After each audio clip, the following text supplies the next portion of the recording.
So it just lifts out and you can see the twin SUs.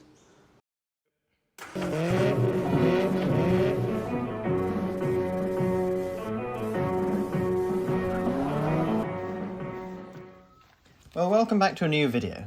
This is just a quick interlude on the MG project, showing how I'll be disassembling and ascertaining the condition of the SU carburetors to make sure they're in a fit state for us to start the car with. Of course, for demonstration purposes, I'm using the 1¼ inch SU H2s off the MG TD, which is sat for 15 years, but this applies to many other SU and different carburetors too. It's a good idea to have a rebuild kit on hand when you do this, so objects can be replaced as necessary. I'm just going to be taking everything apart, cleaning the components before reassembly though, some of which will follow in the next video. So, let's get going.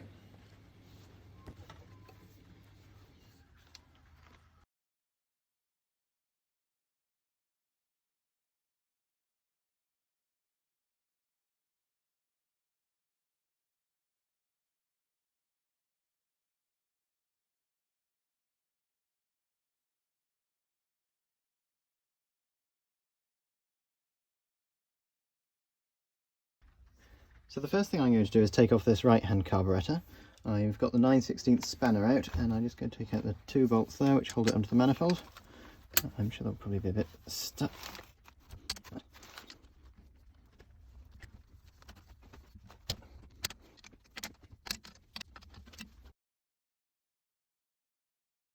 So before I take the carburetors completely off the little inlet here, I'm just going to loosen the little bolts which sit on top of the overflow pipes.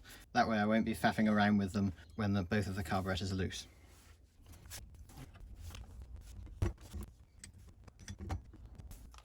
And I'll also do these ones for the fuel line.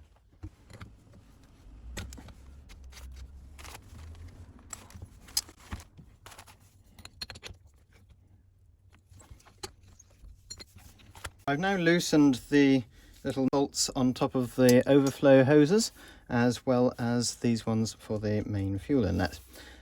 We were just looking at the overflows and we've concluded that they were actually turned around the wrong way, and like this they would have dribbled all over the exhaust, which wouldn't have been desirable and could have led to a fire. So when we reassemble it, we're going to put them round so that they face the outside of the car and they'll go hopefully onto the ground where they belong. The next thing I'm going to do is remove the little bolts, which I put back briefly just to loosen the other ones, and then I'll do the right-hand carburetor.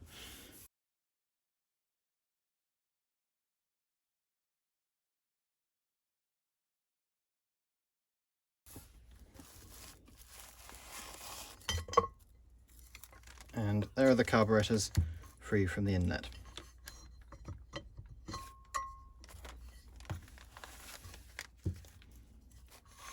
So I'll put that to one side. Oh dear, the oil's coming out the dashpot. Oops.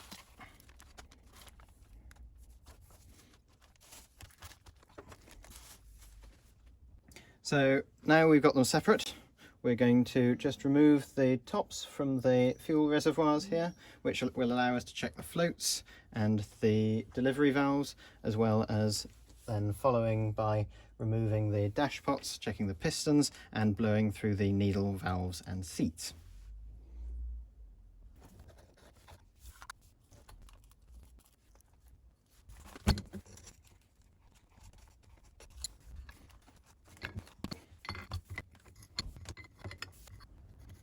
So I've removed the fuel line first, and then I've just taken off the reservoirs off the bottoms. So now we should be able to check the floats, but of course, first thing to do, most importantly, is to mark the top of the float, just so you don't get that the wrong way up. So I'll put a little T on there. So I've just been looking in the reservoir and at the float itself. You can see in the reservoir there's actually rather a lot of rust and deposit from probably when the fuel evaporated, which would also imply that there's some in the duct here, so we'll have to clean that out, probably with a pipe cleaner. And the float itself isn't in bad condition. It's also got a little bit of residue and could do with a little clean up with 0000 wire wool. So we will do that, and I'll check the other one as well. This is the lid for the reservoir. You can see the valve in there, and you It's so easy to remove because you're meant to check them frequently. Take the pin out very carefully.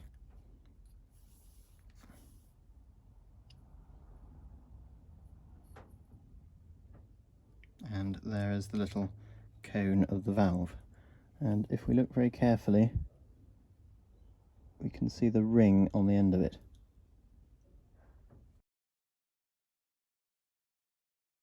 Just looking at the valve, you can see it's not an original, because an original would have been all brass. It's got this non-metallic insert on the top, which would probably be to seal it better with the inside of the valve.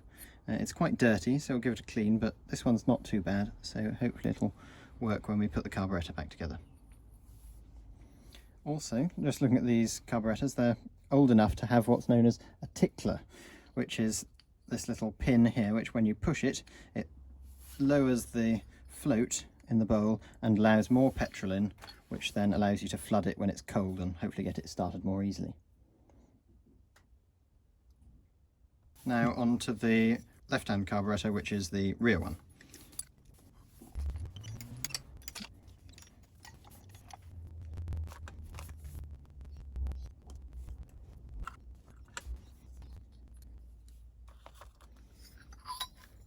Oh my goodness, look at the rust deposit in this one. It's a good job we didn't try to start the engine with these in it. Look at the quantity. It's very fine as well. So that was the top.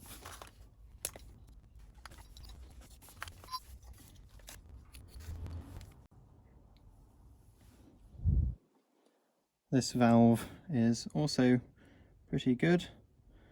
I think these must have been replaced in the relatively recent past of the car's running life. So that can go back as it was.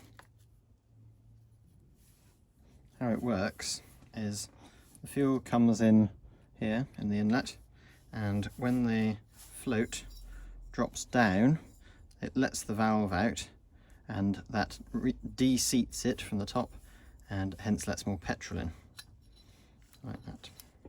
This one's dirty, so it's not moving as freely as it should. It should move much more freely than that. And the tickler does the same thing. It just pushes down and artificially lowers the float, even if it's full of petrol.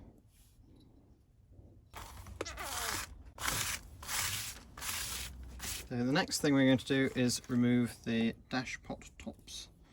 And before we do that though, so we don't get them mixed up or put them on the other way around, because of course the wear is very important in which way you put them on, the orientation between the carbs and on the carb itself.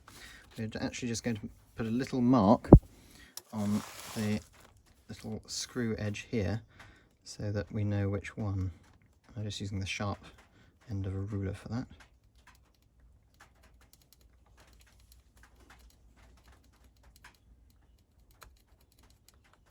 And I'm going to do it on the outside of each one so we can't get them around the wrong way.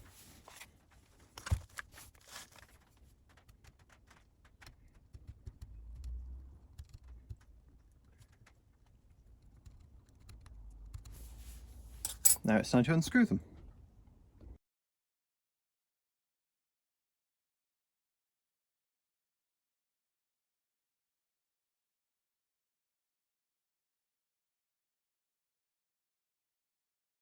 So here's the dash pot off.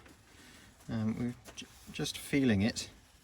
You can feel the vacuum in there with this sort of dampening effect, which shows that it's not too worn. And if I remove the piston completely, you can see it's been kept well oiled, and that means it's really not very worn.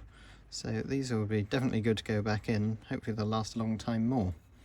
If we look inside the dash pot itself, you can see how they wear in, and the different surfaces bed in with one another, and how you wouldn't want to be swapping them between the different carburetors. Interestingly, these older ones differ from newer ones like HS2s, like I'll put on the Triumph, because they don't have the huge spring inside. They just rely on gravity itself to push the piston down.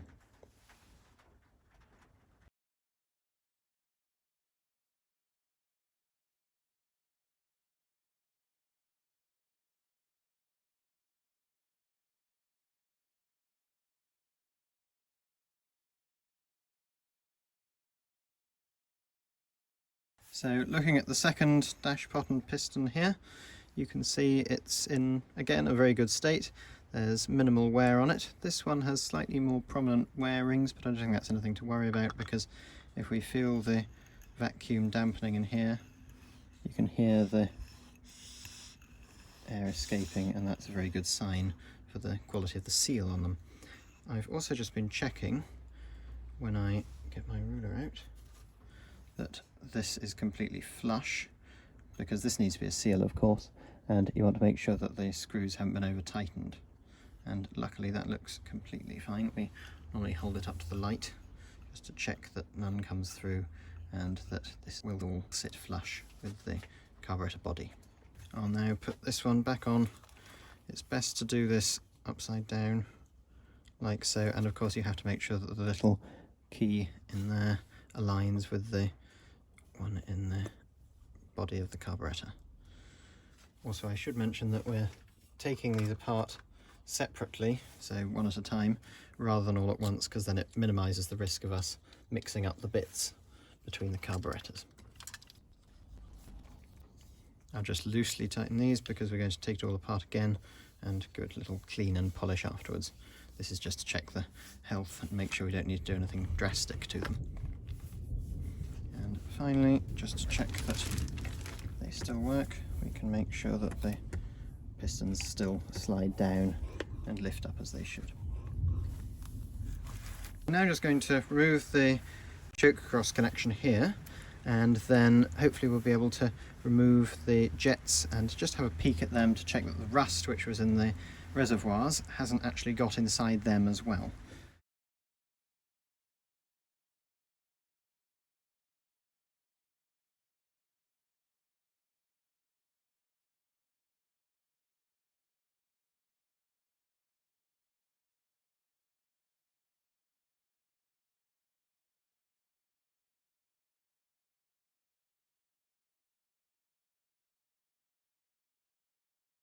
So we've now separated the carburetors by removing the throttle linkage and the choke linkage, and next we're going to try and just remove the springs. That's very easy, do it with my hands, and I'll put them in the corresponding trays. But after that we're just going to take the little split pins which are on the other side out of here, and then that'll allow us to remove the jets and this linkage system as one piece.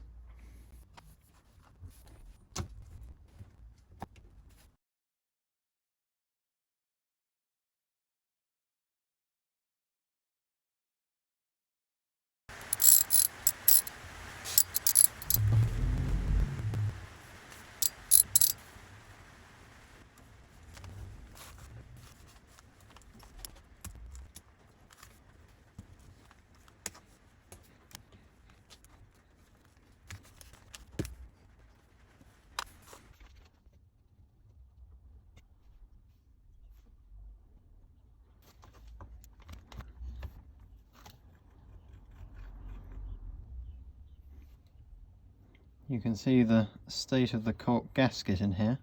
It looks very dry indeed.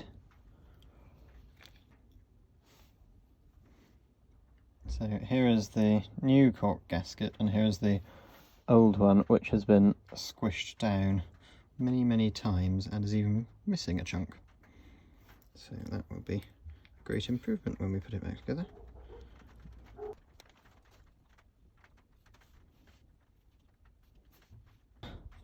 It's a very good job we took it apart, because you can see that it is full of the rusty debris that we saw that was in the float chamber as well.